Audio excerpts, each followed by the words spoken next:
जय कहू मिथिले जय जय मिथिला धाम के, स्वीकार करू मिथिलावासी प्रणाम मोहन महान के। फेर लक आयल छी टॉप म्यूजिक के रिकॉर्डिंग स्टूडियो अपन नव रचना लक, जाहि में अपन स्वर देने छथि हमर ज्येष्ठ भ्राता श्री दिलीप चौधरी, जे रचना स्वरूप पुष्प अर्पित करैत छथि जगदम्बा के चरणा। प्रस्तुत अछि भगवती वंदना।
प्रथम शैल पुत्री के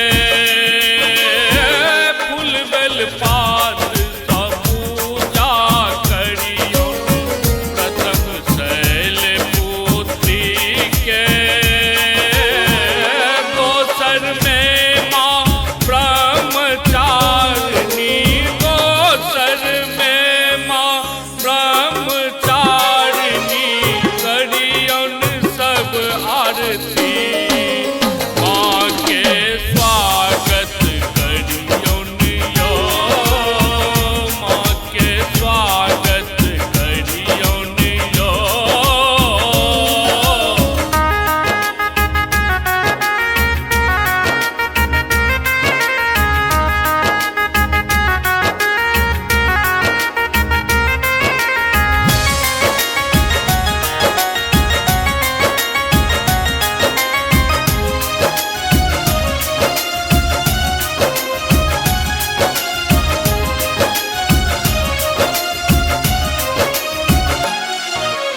केसर माता चंद्र घंटा, चारिम माँ कुसुमांडा।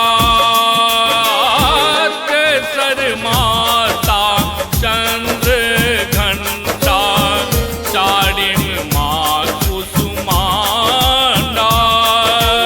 करियौन सब श्रृंगार।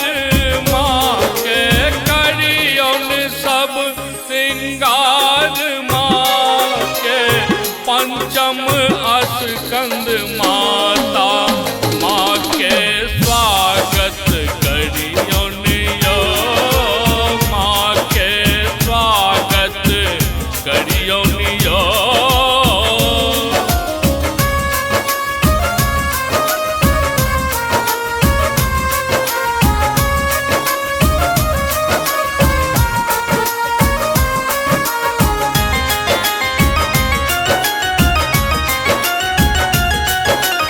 छठम मैया कात्यायनी, सप्तम जी काल रात्रि। छठम मैया कात्यायनी, सप्तम जी काल रात्रि।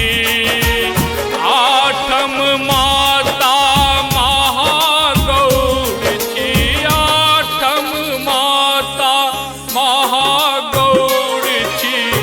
नवम सिद्धिदात्री, माँ के